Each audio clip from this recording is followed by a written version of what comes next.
پاکستان کے آئین کے آرٹیکل 25A میں یہ لکھا ہے کہ 5 سال سے لے کر 16 سال تک کی عمر کے تمام بچوں کو مفت اور لازمی تعلیم کی فراہمی ریاست کی ذمہ داری ہے۔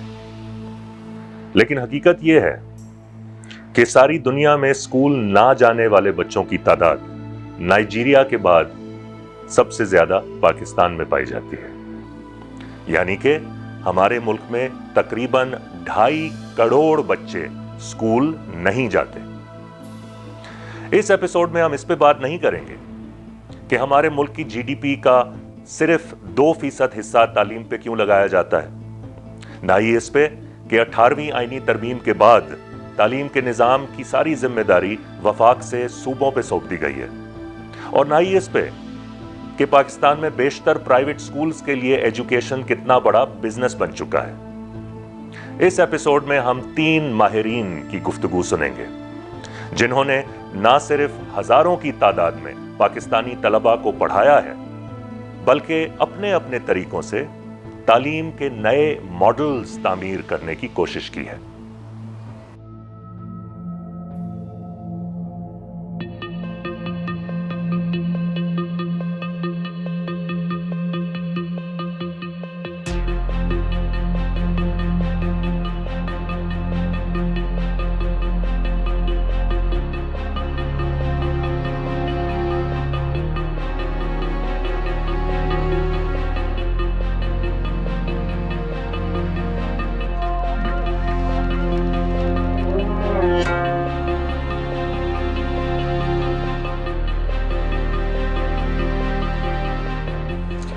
پی ایچ ڈی میں نے نیوکلیئر فزکس میں کی ہے، اور لوگ اکثر یہ سمجھتے ہیں کہ نیوکلیئر فزکس کا مطلب ہے نیوکلیئر بم بنانا۔ اس میں ایک حد تک سچائی ہے، یہاں تک کہ جو پہلا بم بنا تھا وہ نیوکلیئر فزسسٹ نے بنایا تھا، لیکن پھر جو اس کے اصول ہیں وہ تو عام ہو گئے، آج یہ کوئی بڑا راز ہے نہیں۔ لیکن نیوکلیئر فزکس مختصراً یہ ہے کہ جیسا کہ آپ جانتے ہیں ایک ایٹم ہوتا ہے، ایٹم کے بیچ میں مرکز ہوتا ہے، اس مرکز کو نیوکلیس کہتے ہیں۔ اس نیوکلیس کے اندر نیوٹران اور پروٹون ہوتے ہیں جو ایک دوسرے کے ساتھ کبھی ٹکراتے ہیں، ان میں کشش بھی ہے، یہ ایک دوسرے کو دور بھی دھکیلتے ہیں۔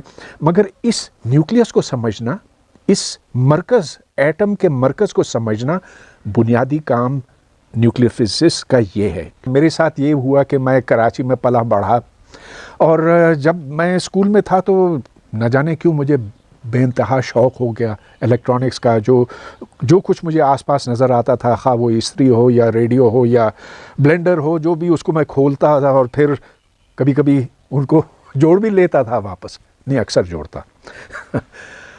تو اس طرح سے مجھے الیکٹرانکس کا بے انتہا شوق ہوا، اور پھر میں یہ جاننا چاہا تھا کہ آخر اس کے پیچھے اصول کار ہیں کیا۔ تو اس کوشش میں مجھے سائنس سے اور خصوصاً فزکس سے دلچسپی ہونے لگی۔ تو جب مجھے ایک اسکالرشپ ملا، میں باہر چلا گیا۔ MIT ایک یونیورسٹی ہے امریکہ میں، اچھی یونیورسٹی ہے، وہاں جا کر مجھے ایک دم دھچکا لگا۔ میں نے تو سوچا تھا کہ وہاں جا کر میں الیکٹریکل انجینئرنگ پڑھوں گا، اکثر لوگ انجینئرنگ پڑھتے ہیں، لیکن اس وقت مجھے اندازہ ہوا کہ جو اصل خوبصورتی میتھمیٹکس میں اور فزکس میں پنہاں ہے اس کا تو کوئی جواب ہی نہیں، کہ یہ وہ مضامین ہیں جن سے آپ قدرت کے بھید تک پہنچ سکتے ہیں، وہ فاش کر سکتے ہیں، کہ آپ اس سے جو جان سکتے ہیں وہ کائنات کی ابتدا سے لے کر کن مراحل سے گزری، وہاں سے آپ ایٹم کے اندر، ایٹم کے بیچ میں مرکز، اس مرکز کے اندر جو نیوٹران پروٹون ہیں، وہ نیوٹران اور پروٹون آپس میں کس طرح سے بنتے ہیں، جڑتے ہیں، یا نیوکلیس کیسے ٹوٹتا ہے، سب کچھ چند بنیادی اصولوں کی مدد سے سمجھ سکتے ہیں۔ یہ نہیں کہ ہر ایک کے لیے آپ کو کوئی نیا اصول بنانا پڑتا۔ اور پھر میں نے سوچا کہ یہی مجھے کرنا ہے۔ جی میں نے UET سے الیکٹریکل انجینئرنگ پاس کی تھی 1970s میں، اور PhD میری الیکٹریکل انجینئرنگ میں تھی۔ میں UET میں 25 سال پڑھاتا رہا۔ اس کے بعد then I change my field to computer science, اور میں لمس میں وہاں پہ I was a professor of computer science and the founding head of the Department of Computer Science. وہاں سے پھر میں نے اپنا فیلڈ دوبارہ تھوڑا سا چینج کرنے کی کوشش کی and I went to education and educational technologies. Then in fact I visited different universities in Pakistan اور میں ان کو یہ کنونس کرنا چاہتا تھا کہ ہمیں اس طرح کے لوگ تیار کرنے چاہیے جو جن کو ٹیچنگ کے علاوہ پیڈاگوجی کا بھی علم ہو, ٹیکنالوجی کا بھی علم ہو, انوویشن کا بھی علم ہو, انٹرپرینیورشپ کا بھی علم ہو, اور ساتھ ساتھ اسٹوری ٹیلنگ اور how to make things interesting, exciting, playful. تو اتفاق کی بات یہ ہے کہ نسٹ کے وائس چانسلر نے مجھ سے یہ کہا کہ آپ فوری طور پہ یہ پروگرام یہاں پہ لاگو کر دیں. تو وہ پروگرام پھر ہم نے نسٹ میں لاگو کر دیا. It is an MSc programme, it's a degree programme which is now recognised by HEC, اور اس کے اندر pedagogy, content, technology, innovation, storytelling, drama, music, یہ ساری چیزیں اکٹھی ہو جاتی. It's a very multidisciplinary programme.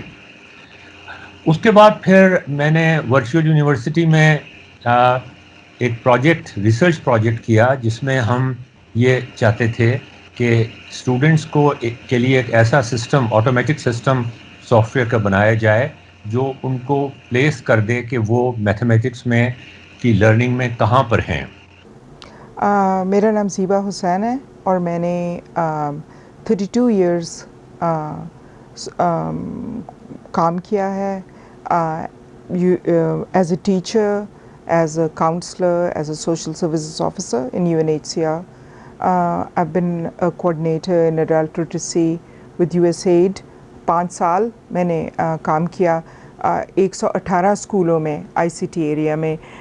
ان کو ماؤں کو سکھانا کہ اگر ماں خواندہ ہو تو بچے زیادہ سیکھیں گے. تو جو نان لٹریٹ مدرس تھیں ان کے ساتھ ہم نے آئی تھنک 8000 ٹیچرس کو ہم نے ٹرین کیا کہ وہ ماؤں کو پڑھائیں. پھر I did my degree in education from America, did Montessori from London. I did my master's in political science, and then after that I was working for USAID when I discovered I have a brain tumor, which is benign, but at the same time it's in the pituitary. So اس کا کوئی operation نہیں ہو سکتا تھا. تو انہوں نے کہا کہ آپ اتنا کام نہیں کر سکیں گی اب. تو اس وقت میں نے جو اپنی زندگی میں نے ایک سوچا تھا کہ میں کچھ کروں گی اس دنیا سے جانے سے پہلے انسانوں کے لیے, ان بچوں کے لیے جن کو ضرورت تھی, جن کو اچھی تعلیم, کوالٹی ایجوکیشن, اچھے لوگ آگے لے جا سکیں. تو آئی اسٹارٹیڈ دس ایک اسکول بری امام میں پہاڑوں میں, مشل کے نام سے, جو مشل آگے جاتی ہے, نالج کی مشل. 12 سال ہو گئے, اب 13th ایئر چل رہا ہے. یہ اسکول ہم نے کیا 1000 بچوں کو تک کا ہمارا وہ ہو گیا تھا, آدھی لڑکیاں آدھے لڑکے. 62 ہمارے اسٹاف ممبر تھے. وہ ایک کمیونٹی بیسڈ ایفرٹ ہے. ابھی تک ہم نے کوئی 3000 سے زیادہ بچوں کو گورنمنٹ اسکولوں میں مین اسٹریمنگ کی ہے, اور ہمارے پاس ریکارڈز ہیں. اور یہ وہ بچے ہیں جو کبھی بھی اسکول نہیں گئے تھے. تعلیمی نظام کو از سر نو اگر بنانا ہے تو آپ شروع کریں گے پرائمری سے, اس کے بعد سیکنڈری پر جائیں گے, اس کے بعد کالج اور یونیورسٹی بالکل آخر میں. 45 سال میں نے پڑھایا ہے یونیورسٹی میں, اور میں دعوے سے کہہ سکتا ہوں کہ اسٹوڈنٹس کو آپ اس مرحلے پر بدل نہیں سکتے. ان کی سوچ ساکت اور جامد ہو چکی ہوتی ہے. تو آپ کو ابتدائی تعلیم پہ سب سے زیادہ زور دینا ہے, مگر اسکول میں ذہن سازی ہوتی ہے. ساری بات یہ ہے کہ آخر تعلیم کا مقصد کیا ہونا چاہیے, اور میرے خیال میں اس تعلیم کو ہمیں قابل قدر سمجھنا چاہیے جو دماغ کے, ذہن کے دریچے کھولے, جو ایک سوچنے سمجھنے والا انسان بنائے.